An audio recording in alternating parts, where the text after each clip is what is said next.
Hey guys. Hey.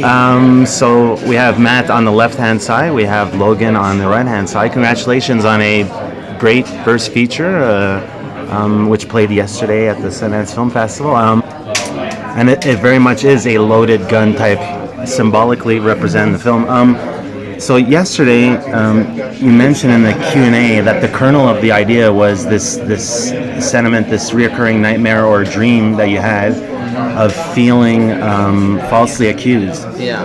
And the film, it's embedded with that facet in terms of being guilty before proven innocent and guilty by association. There's that facet as well that plays in it. So the question for the both of you is, I wonder if you could elaborate on the imagined backstory of Ryder's character and his rapport with his mother, and how she mistakenly becomes a jury member instead of the legal defense. I mean, that's not the remaining idea, but meaning when he is trying to come out at the reunion as a defense for why he couldn't have done this act, but she tells him not to.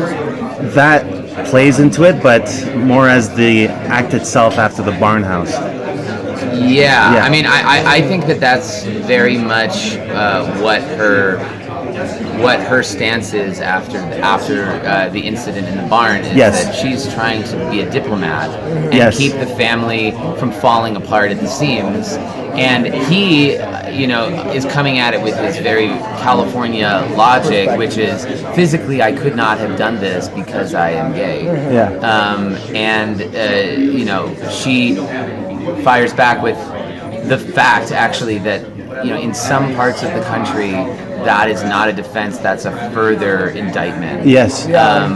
Because both pedophile and gay fall under the umbrella term pervert. Yes. Which is why that's what ends up on the car, the graffiti the next day.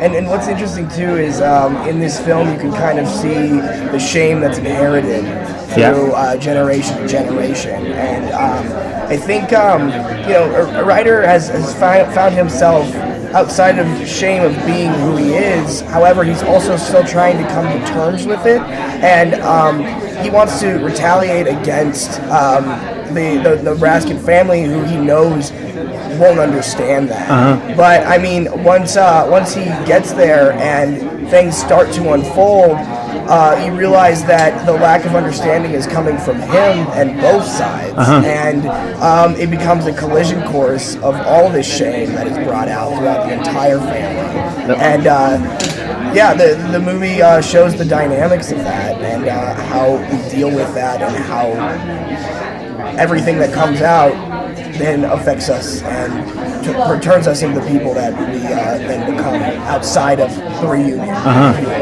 That segues completely into my second question, but I mean, shame, the idea of shame is transposed on the entire character set, but there's a lot of crisscrossing in terms of relationships. I found that really, really interesting, how one person will relate to another person in this shame thematic on a different variance or level or pedigree. I was wondering if you could discuss specifically the rapport between Ryder and his uncle, and then Ursula's character, the girl, and the mother, and perhaps how one views, how they view each other. Ryder and his uncle.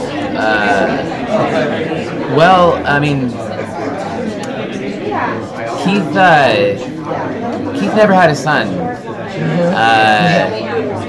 and Keith, I think he wanted a son. So a lot that we were talking a lot about in this scene with the gun. Yeah. That is it possible to both like intimidate someone and be like a father, nurturing sort of father figure at the same time? Like, could we have that moment be both? Well, I think in that scene too, Keith is using that as a point of, well, I could change him into the person that I want to. And he's like, I hope you don't think that you're better than all of this. And he's trying to embed all of those. It's so loaded, that scene. Seriously, it's so loaded. Fully loaded. Yeah. Fully. Yeah. But in my opinion, which is not the only opinion of what the real truth of the story is. And that's the magic of the film, I think. Since Cindy, Keith's sister, left Nebraska, left home, he has really associated California with everything that's wrong with our country, and that has kind of metastasized into a hatred of everything that came from her, including her son. But possibly if he could remake Ryder in his own image, then that would be different. When he was a boy, he was blamed for a sexual encounter that he doesn't feel responsible for, and to reenact that and place that mantle, hand that mantle off of himself to prove that he's not the perverted one, that her blood is the perverted side on you. That's I think that the real sick engine that keeps the whole thing going. But what I also really dug was the non-dialogue element, the non-verbal, and how comedy essentially kicks the darker dramatic elements in the balls. And I was wondering how did you go about putting that into the screenplay? Is it something that you think of afterwards? If I could say, comedy comes from the darkest parts of our being. And so, the uncomfortable laughter it might even be something where that's the only way that we can process it in a way. To be honest, the easiest way to make someone laugh is to make them really uncomfortable.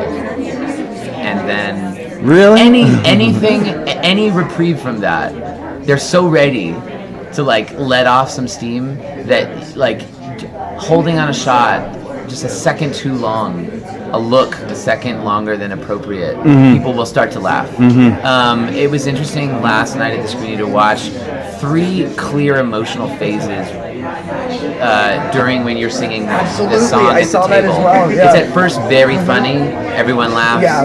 Then when you see Molly looking at you, it gets very serious. Right. And then at the end, it's very uncomfortable. So it's my editor and I had a lot of fun shaping those moments and feeling like one changing of one edit point could really make the difference between someone laughing or someone feeling incredibly uncomfortable. It's really awkward feeling the character sort of finds compassion in his mother a little bit late in the game, but eventually he does because he's put through the grinder. Right. So it makes for a coming of age film for 2 people, but shared by ultimately done by one person. Yeah. So the interesting dynamic between Ryder and his mother is she's always been there for him. Yes. That's what she's always wanted to do, and she's been a very good mother in that respect. However, she has her flaws. Becoming a teen and growing up, I think we all kind of want to branch out and seek our own lives, and the parents, and I don't know, coming from a single child home, I have siblings, but I can tell that the mother didn't want to let go, and the coddling started to come into play during the teen years of this dynamic relationship between them two. And so it's him trying to escape from her in a way, but doing so, that's not going to hurt her. And I think once all of these problems that occurred in her past and all of the problems in Nebraska were coming out, he started to see what's the right way to speak to her about the situation of now it's time for us to be adults with each other. Yeah. I just wanted to add, if you feel like you were, ruined as a child, and you feel something shameful when you were a child, I think it would be completely natural to construct a bubble around your perfect child. You want to build want to have a son that is untouched by all of this shit that really infected your childhood. Yeah. And that bubble can also hurt because it's going to pop, and like chicken pox, like the later in life that it does, the worse it is. Your idea of how somebody else should live, even if it is your own son, is going to be completely polar opposite of what that person wants at times. I would say, what are the beautiful? I mean, the production value is fantastic. I forget who not the curator. What's that? You talking about the DP? Were you trying? Yeah, I mean, just visually, it really is a nice, lush film, and I know is made on a smaller than nothing budget. This is micro indie, shoestring. There you go. And one of the beautiful passages is the sequence where both children are floating in the river. I absolutely adore this scene for so many reasons, not just the look of it.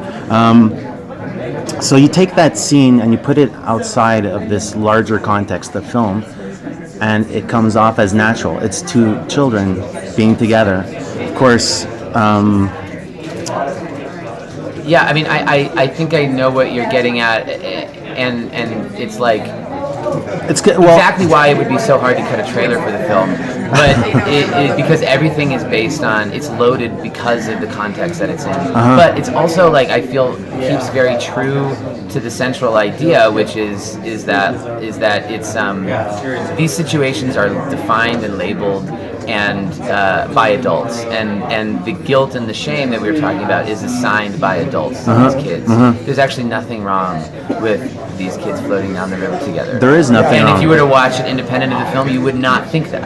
It's only because of the accusation the previous day and the social sort of code, like don't go there again, that we feel uncomfortable.